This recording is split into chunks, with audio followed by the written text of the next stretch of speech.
For today's video, ituturo ko po sa inyo kung paano mag-add ng products na tama at mas mabilis.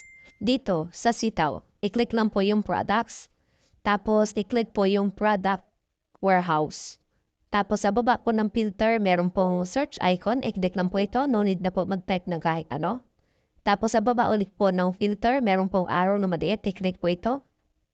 So, mamimili po kayo dito kung ano po yung traffic na gusto nyo. So, advice ko po na 7% po muna yung piliin ninyo para mabilis po kayo makabenta. So, i-confirm nyo lang po. Tapos, sa taas po ng number 1, may number sign. I-select all mo lang po ito. So, ibig sabihin, 10 na po yung maselect mo.